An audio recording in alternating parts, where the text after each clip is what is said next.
Assalamualaikum warahmatullahi wabarakatuh. Selamat pagi, salam sejahtera, semoga sehat semuanya. Dalam kesempatan kali ini, saya Fajin Amik, SPD MSI, dalam mata pelajaran Pendidikan Pancasila dan Kewarganegaraan akan mencoba menyampaikan materi tentang wilayah negara. Seperti kita ketahui bersama, di masa pandemi COVID-19 ini, terdapat keputusan Balitbang nomor 18/H/KR/2020 per tanggal 5 Agustus 2020 tentang kompetensi inti, kompetensi dasar pada kurikulum 2013 untuk kondisi khusus. Kompetensi inti dan kompetensi dasar PPKN, SMA, Madrasah Aliyah, SMK, dan MAK. Keputusan tersebut menghasilkan penyesuaian kurikulum khususnya dalam kurikulum PPKN, di mana terdapat 4 kompetensi dasar. Dalam hal ini yaitu pertama, materi besar tentang penerapan nilai-nilai Pancasila dalam kehidupan berbangsa dan bernegara. Yang kedua yaitu materi mengenai ketentuan UUD NRI atau Negara Republik Indonesia tahun 1945 yang mengatur tentang wilayah negara.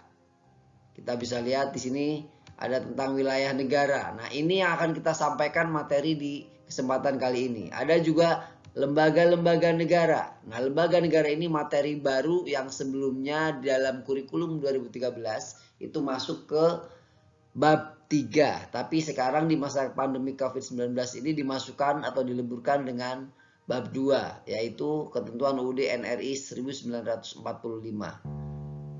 Dan ada juga tentang warga negara dan penduduk serta warga negara, agama dan kepercayaan dan lain-lainnya, serta pertahanan keamanan. Nah, yang ketiga itu adalah materi besarnya yaitu mengenai komitmen integrasi nasional dalam bingkai Bhinneka Tunggal Ika. Nah, ini sebelum masa COVID-19, ini masuk ke semester 2, khususnya tentang integrasi nasional ini. Tetapi sekarang dimasukkan ke semester 1. Ada penyesuaian. Yang keempat adalah materi besarnya yaitu mengenai pentingnya wawasan Nusantara. Pentingnya wawasan Nusantara ini juga sebelum pandemi COVID-19 masuk ke masuk ke semester 2. Bab terakhir, bab 3 di semester 2, berarti bab 7 di semester 1 sebelum masa pandemi COVID-19. Itu ya, itu beberapa penyesuaian di kurikulum pendidikan khususnya mata pelajaran PPKN SMA kelas 10. Nah, dalam kesempatan kali ini kita akan mencoba memaparkan tentang wilayah negara. Kita lanjut. Kompetensi dasarnya yaitu bersikap peduli terhadap penerapan ketentuan UUD NRI tahun 1945 yang mengatur tentang wilayah negara. Kita bisa lihat di sini ada tentang wilayah negara. Nah, ini poin yang akan kita paparkan dalam kesempatan kali ini.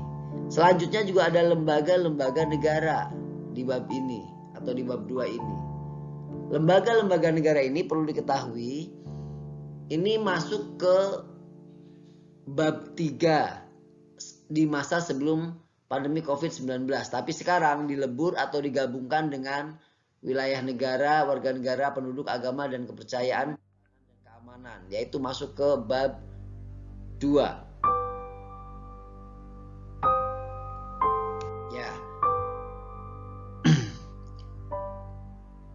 apa sih yang menjadi harapan atau tujuan dalam mempelajari wilayah negara kesatuan Republik Indonesia menurut UUD 1945 ini? Harapannya yang pertama, setelah mempelajari materi wilayah negara ini, diharapkan dapat menghayati dan mengamalkan. Pertama ini, menghayati dan mengamalkan ajaran agama yang dianutnya dalam menghargai nilai-nilai patriotisme dan nasionalisme. Yang kedua, menghayati dan mengamalkan perilaku jujur, tanggung jawab, peduli, responsif, dan proaktif, dan menunjukkan sikap sebagai bagian dari solusi atas berbagai masalah yang menyangkut wilayah negara kesatuan Republik Indonesia dari berbagai sumber. Yang ketiga, menganalisis data pengetahuan faktual, konseptual, prosedural berdasarkan rasa ingin tahunya tentang pasal-pasal yang mengatur wilayah negara dari berbagai sumber. Dalam hal ini bukan hanya wilayah negara saja secara umum, tapi lebih khusus wilayah negara. Yang keempat, mengolah, menalar, dan menyaji dalam ranah konkret dan ranah abstrak terkait dengan pasal-pasal yang mengatur tentang wilayah negara dalam bentuk lisan, tulisan, gambar, atau media lainnya. Ya, itulah harapan ataupun tujuan yang ingin dicapai. Kemudian kita sebelum memasuki materi wilayah negara, sebagai gambaran saja mengenai wilayah negara Kesatuan Republik Indonesia. Negara Indonesia merupakan negara yang sangat besar, luas, termasuk 5 negara terbesar di dunia. Negara kita dengan jumlah kepulauan yang jauh lebih banyak, jauh lebih luas daripada daratan, dalam hal ini perairannya, banyak sekali memiliki keanekaragaman suku, bahasa, budaya, dan kekayaan alam. Secara fisik atau satu budaya dan budaya lainnya juga dipisahkan oleh laut. Tapi sebetulnya walaupun dipisahkan dengan laut, akan tapi tetap menyatu. Apa yang menyatukan? Bhinneka Tunggal Ika. Selanjutnya dari sisi kelautan, pemisahan itu tidak pernah ada sebetulnya. Kenapa? Karena seluruh perairan yang ada di Nusantara adalah pemersatu yang mempersatukan ribuan pulau-pulau yang terpisah-pisah tadi. Selain itu, konstitusi di kita juga memang sudah mengatur mengenai wilayah negara. Peraturan lain yang jelas dan tegas mengenai batas wilayah perairan laut negara kita juga sudah ada, sudah dibuat. Tapi bukan berarti meskipun sudah ada, sudah dibuat aturannya, bukan berarti tidak ada masalah. Semakin besar suatu negara, maka potensi untuk menimbulkan permasalahan semakin tinggi. Salah satunya Indonesia dengan berbagai budaya, suku, agama, ras, dan lain-lain. Salah satu persoalan yang dapat memicu konflik antar negara diantaranya adalah mengenai masalah perbatasan, terutama mengenai garis perbatasan di wilayah perairan laut dengan negara-negara tetangga. Malaysia sebut saja, Thailand, Filipina, Australia, Timur Leste. Lalu bagaimana pasal-pasal Undang-Undang 1900, Undang-Undang Dasar 1945 yang mengatur tentang wilayah negara kita? Kita lanjutkan. Kita masuk langsung tentang wilayah negara. Yang pertama tentang wilayah negara. Wilayah teritorial suatu negara meliputi termasuk Indonesia. Yang pertama ada daratan, yang kedua ada lautan, yang ketiga ada udara. Pertama, wilayah daratan. Batas wilayah teritorial negara bisa ditentukan berdasarkan batas alam, batas buatan, geografi, perjanjian, dan sebagainya. Batas alam bisa berupa juga pegunungan. Kita bisa lihat di sini, bisa berupa juga pegunungan atau sungai dan sebagainya. Batas buatan, misalnya tembok Berlin, Ini sebelum runtuh. Dan tembok besar Cina. Secara geografi ditentukan berdasarkan garis lintang dan garis bujur. Batas yang ditentukan dengan perjanjian, kalau dengan perjanjian itu biasanya melalui perjanjian perbatasan atau garis batas landas kontinen baik secara bilateral ataupun multilateral. Itu. Yang kedua wilayah lautan.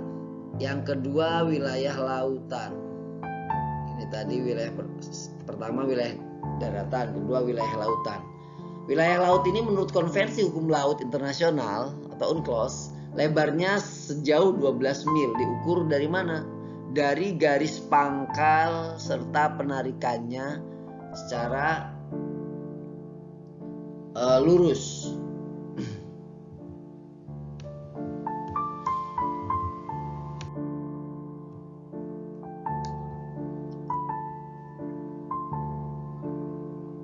Yang ketiga, wilayah udara.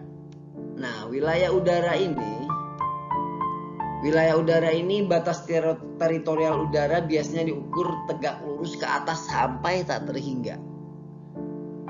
Dalil hukum Romawi juga menyebutkan jujus est solum, ejus est esqui et celum. Selanjutnya ada juga Konvensi Chicago 1944, di mana di pasal 1 dinyatakan bahwa setiap negara mempunyai kedaulatan yang utuh dan penuh atas ruang udara atas wilayah kedaulatannya.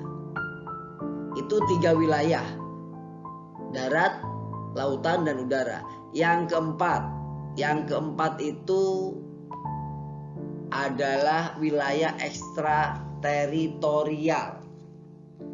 Wilayah ekstrateritorial ini merupakan wilayah kedaulatan suatu negara yang berada di wilayah negara lain. Misalnya, penempatan kedutaan besar di sejumlah negara sebagai akibat dari adanya hubungan diplomatik antar dua negara atau lebih. Itu. Kemudian yang kedua, pemetaan wilayah Negara Kesatuan Republik Indonesia. Bisa dilihat dalam peta ini. Dalam peta ini bisa kita lihat semuanya. Ya. Pertama, konsep batas wilayah negara di Nusantara. Garis-garis merah di sini yang saya tunjukkan dengan panah di sini merupakan batas wilayah negara Indonesia. Dengan siapa? Dengan negara lain tentunya. Karena diambil dari garis terluar dari pulau yang termasuk ke dalam negara atau wilayah Indonesia. Negara Kesatuan Republik Indonesia merupakan sebuah negara kepulauan yang berciri negara dengan wilayah yang batas-batas dan hak-haknya ditetapkan dengan undang-undang.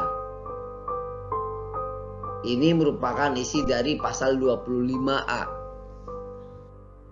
Selanjutnya, berdasarkan Undang-Undang Nomor 43 Tahun 2008 tentang wilayah negara, yang dimaksud dengan wilayah negara Kesatuan Republik Indonesia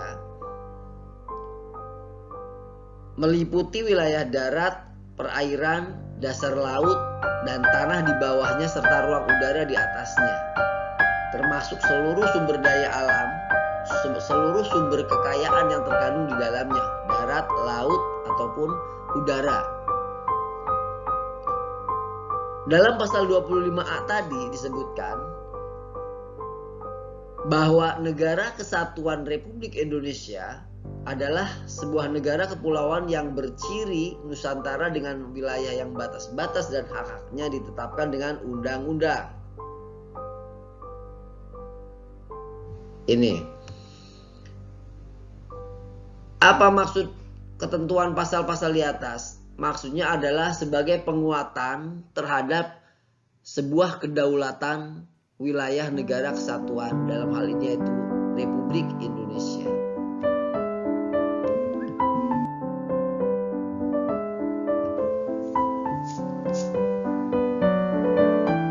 Dalam hal ini kita semua mengetahui bahwa dulu ada yang namanya deklarasi Juanda. Pada tanggal 13 Desember 1957 pemerintah kita mengeluarkan deklarasi Juanda. Di dalamnya dinyatakan bahwa segala perairan di sekitar, di antara, dan yang menghubungkan pulau-pulau yang termasuk dalam daratan Republik Indonesia dengan tidak memandang luas atau lebarnya adalah bagian yang wajar dari wilayah daratan negara Republik Indonesia, dan dengan demikian merupakan bagian yang berada di bawah kedaulatan negara Republik Indonesia. Penentuan batas laut 12 mil yang diukur dari garis-garis yang menghubungkan titik terluar pada pulau-pulau negara Republik Indonesia akan ditentukan dengan undang-undang. Nah, di gambar samping ini kita bisa melihat luas wilayah laut Indonesia sebelum dan sesudah deklarasi Juanda. Apa artinya? Di dalam gambar ini kita bisa melihat warna yang berbeda, warna biru dan warna biru muda, warna biru tua dan warna biru muda ya. Apa bedanya? Wilayah laut sebelum deklarasi Juanda dan setelah atau sesudah deklarasi Juanda sangat jauh berbeda, di mana setelah deklarasi Juanda jumlahnya bertambah 2,5 kali lipat.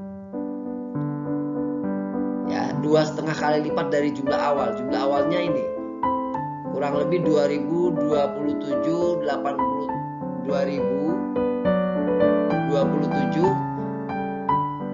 2.027.087 km gitu maksudnya, menjadi 5.000-an kilometer. Artinya 2,5 kali lipat lebih bertambah. Nah, selanjutnya mengenai batas wilayah laut Indonesia dilihat dari hukum internasional tadi yang sudah di awal dijelaskan tentang adanya deklarasi Juanda tadi. Secara umum sebetulnya itu dibagi menjadi 3. Yang pertama ini tentang zona laut teritorial.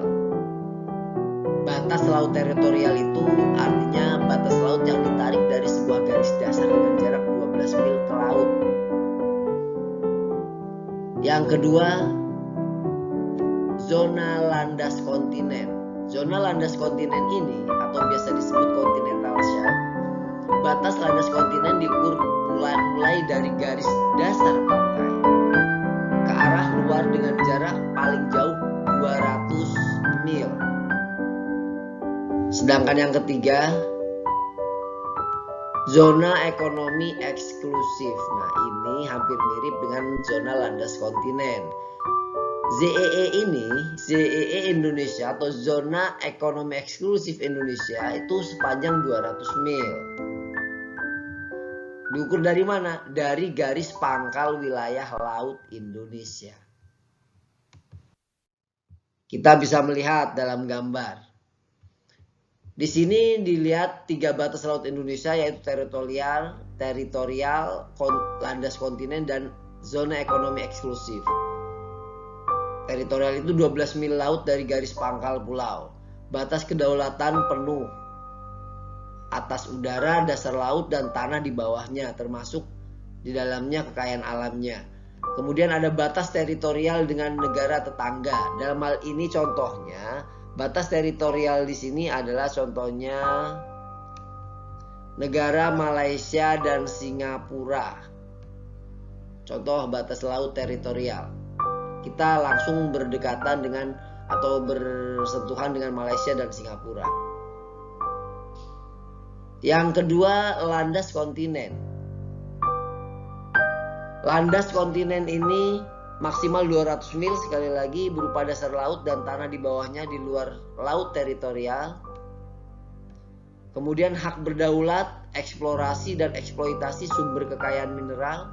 Kapal asing di dalamnya bebas lewat, tapi pemanfaatan landas kontinen sesuai izin Indonesia. Artinya kapal asing yang lewat harus izin Indonesia, pemerintah Indonesia.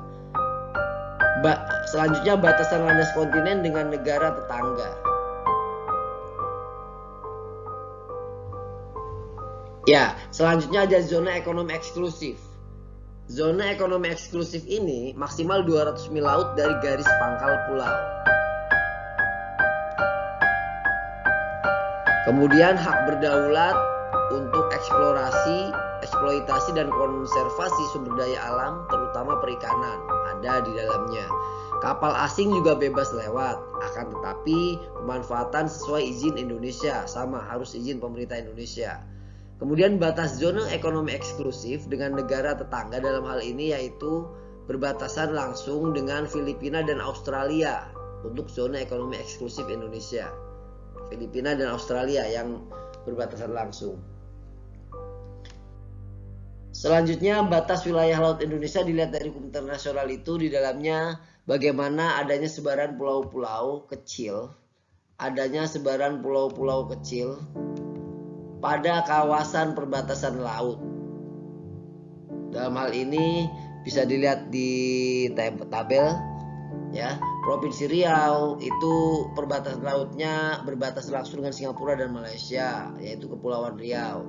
Kemudian berbatasan juga dengan Malaysia dan Cina, dalam hal ini kawasan Pulau Natuna.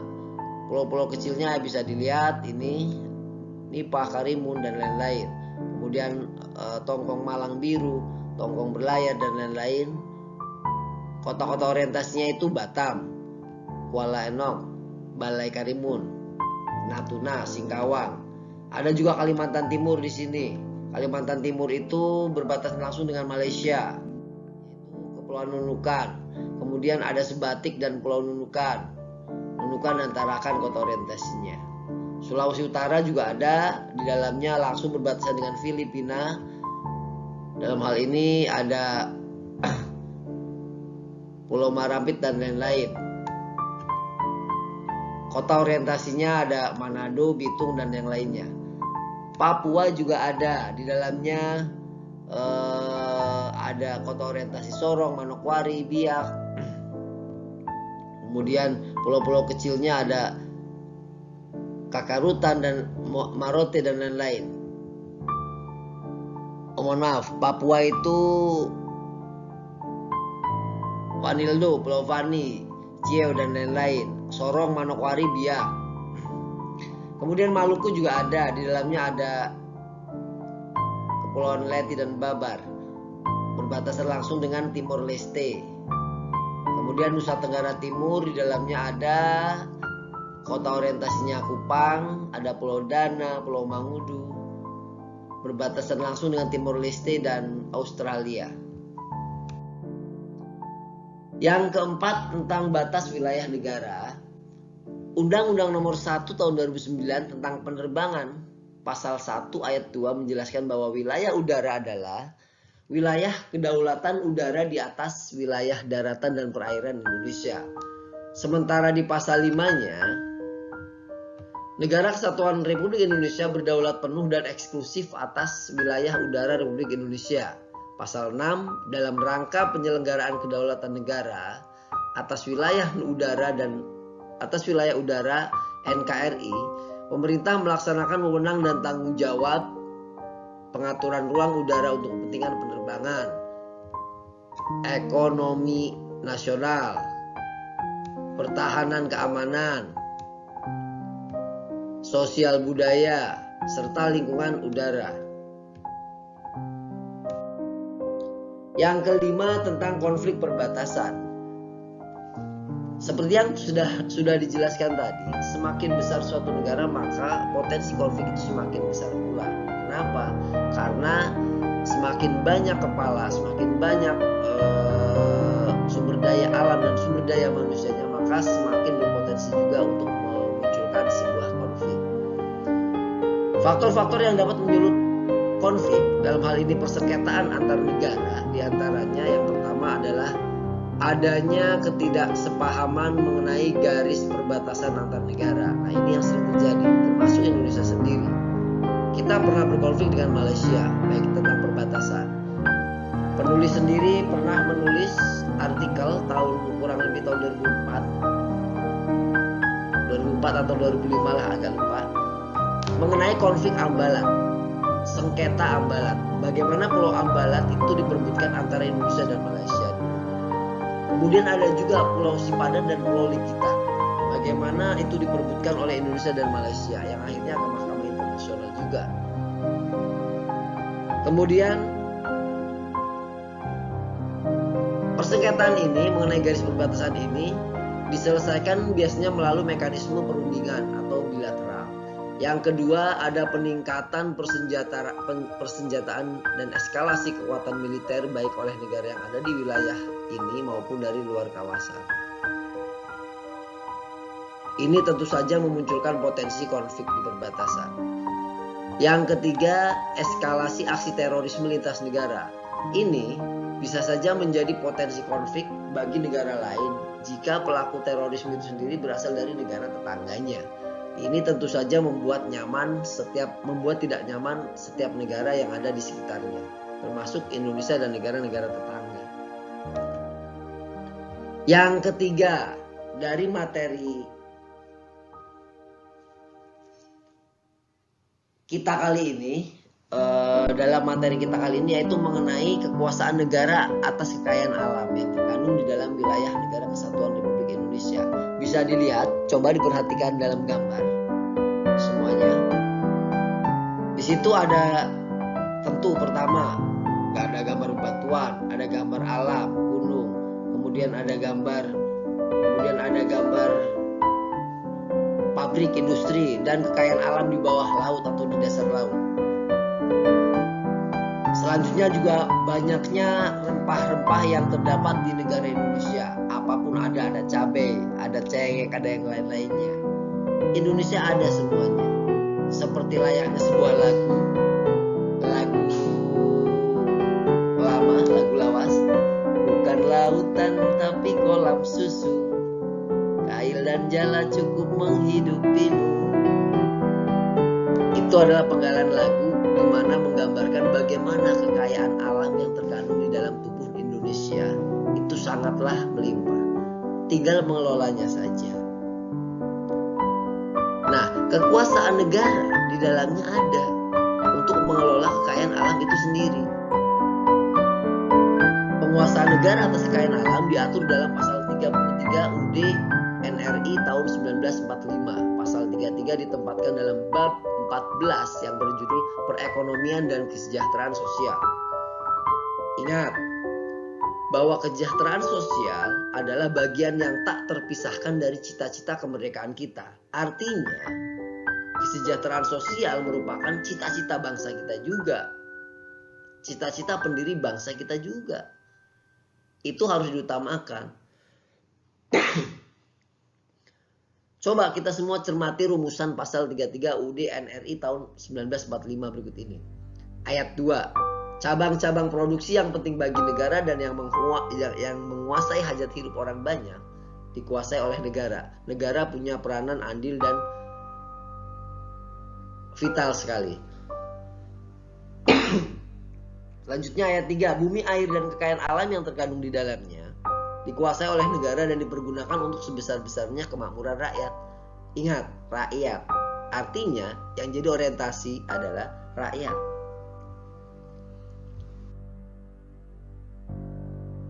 Ya, sekian materi dari saya untuk materi wilayah negara ini. Jumpa lagi di materi selanjutnya. Jangan lupa like and subscribe. Terima kasih. Wassalamualaikum warahmatullahi wabarakatuh.